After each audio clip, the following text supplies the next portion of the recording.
Гэхдээ цаад авах гэж байгаа гадаад улсын эрэлт чинь тогтмол нэг л дүнгээр байна л да. Тэрийн дотор ихэнхийг нь одоо баялагын солилцоогоо гоё нэрээр бартардаад өгчин. Нөгөө талд нь тэр бэлэн мөнгөөр хийгдэг, биржээр хийгдэг, зах зээлийн өрсөлдөөнөөр хийгддэг энэ арилжаа гэдэг зүйл чи өөрөө ингээд асар нэгдүгээрт нь ингээд энийгээрээ зах зээлээ эвдэх юм. Дахиад миний хэлээд байгаа нь жавхлан сайд та их хурлаар ороод хууль болоод батлагдвал одоо ямар байдлаар явсан ч юу нь яадгийн гэдэг л юм хэлж байна л дээ. Гэтэл энэ хуулийн чинь их үүсвэр нь Монгол улсад бас энэ салбарт тогтсон систем тогтолцоо гэж юм байгаа шүү дээ. Монгол улсад өнөөдөр санхүү эдийн засгийн төсөв татвар энэ бүх бодлого чинь улсын хурлаар дамжиж, улсын төсвөөр дамжиж, хэрвээ төрийн өмчт компани бол төрийн өмчт компани ашигтай ажилласан бол ноогдол ашгаа улсын төсөвт хураалгаад энэ ноогдол ашгаар улсын төсвийн зарлах талыг санхүүжүүлдэг шүү дээ.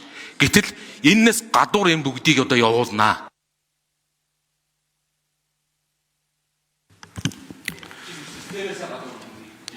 За, жавхлан сайд гүйцэж хариулъя. Цогцол шөнө ийм л юм байна л да. Одоо нэг хүнд ногд хүнсний орлого маань одоо нэг дөнгөж 7,000 гарч байна. Гэтэл бид байгалийн баялгаараа дэлхийн одоо топ 20 улсын нэг нь.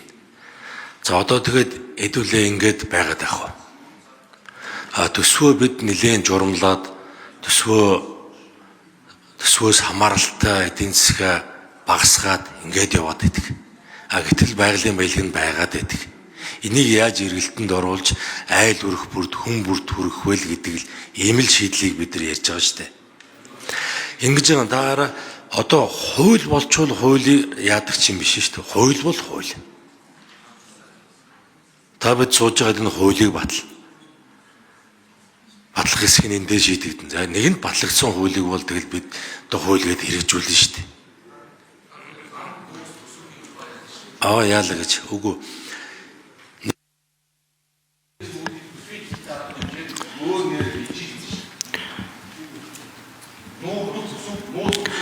За яг уу жавхлан сайдын зохицол гишүүн болон ер нь гишүүдийн энэ асуугаад байгаа зүйл юу юм бэ гэхээр бидний гаргадаг нөөц боломж маань хэмжээтэй, худалдан авагч талын худалдаж авдаг нь бас төлөвлөгөөтэй хэмжээтэй. Тэгэхээр бид одоо мөнгөөр зардаг зүйлээ дотор нь баялаг солилцоо гэж оруулж ирэхээр яг энэ хэмжээнд дотор ч баригдахаар асуудал яах вэ гэдэг зүйлийг яриад байна л да. Тийм ээ. Жишээлбэл одоо гашуун сухад ганц мод хөлийн бомтоор гардаг экспортын бүтээгдэхүүний хэмжээ нэг тогтцсон байж байдаг. Хүчин чадал нь тэрэндээ нийцсэн байж байдаг. Ханги мандал, шивээ хөрөн, замын үүд, бичигт гэдэг. Одоо энэ булган тагшканы бомтоор гардаг хүчин чадлууд чинь яг л тогтцсон хэмжээтэй л байгаад байна шүү дээ. Тэгэхээр энэ хэмжээн дээрээ асуудал чинь тулаад мөнгөөр зардаг юм дотроо баялаг солилцоогоор зарсан юм чи орж ирнэ штэ л гэдэг асуудал хөндөгдөж гин гэсэн үг. Тэ энийг сайн бодож яана үз. Тэгээ би зүгээр яг хуу нэгэнт одоо засгийн газар энэ дэлхийн эдийн засгийн нөхцөл байдалтай холбоотой түүхийн эдийн үнийн уналттай холбоотойгоор биржээр зарж байгаа харилцаан дээр хүндрэл үүсэж байна. Үн унаад ирэхээр биржээр зарагдах нөхцөл улам бүр удааширж байна. Энэ нь өөрөө улсын эдийн засагт оныхоо төгсгөлд маш том сөрөг нөлөөлөл үзүүлэх эрсдэл бий болж байгаа учраас ийм одоо хуулийн өөрчлөлт хэрэгтэй байна гэдэг байдлаар яралтай гормоор энэ хуулийн төслийг өргөн барьж орж ирсэн. Тэр энэтэй холбоотойгоор бид одоо огт хилцэхгүйгээ буцааж болохгүй байхаа гэсэн байр суурь байгаа юм. Зүгээр хилцэх хэсгээ шийдчихэд улсын хурал дээр маш өргөн хүрээний ажлын хэсэг байгуулагдаад энэ гишүүдийн хөндөд байгаа асуудлуудыг улсын хурлын ажлын хэсгийн түвшинд засаад янзлаад шинэ гарцаа бий болгоод явах нь зөв байхаа гэж бодож байна. Болохгүйгээ буцаачаар засгийн газар дээр өөр гарц байхгүй. Ингээд улсаараа хүнд байдалд орох нөхцөл рүү явах уугүй гэдэг асуудал энэ ч хөндөгдөж байгаа учраас л энэ асуудлыг өнөөдөр хэлцээд явж байна. Ер нь зүгээр шүүмжлэлтэй асуудал бол энийг маш өргөн хүрээнд сайн судалж хэлцүүлэг хийж оруулж ирэх ёстой байсан үгүй юу? Байсан. Тийм л байдлаа. За жавхлан сайд нэмж хариулт өгье. За биржийн хуулинд оруулж байгаа өөрчлөлт бол биржийн хамар хүрээг улам тэлж байгаа гэж би бүр яг нюансыг хэлээ. Түрүүн Батбаяр гишүүн асуунлаа.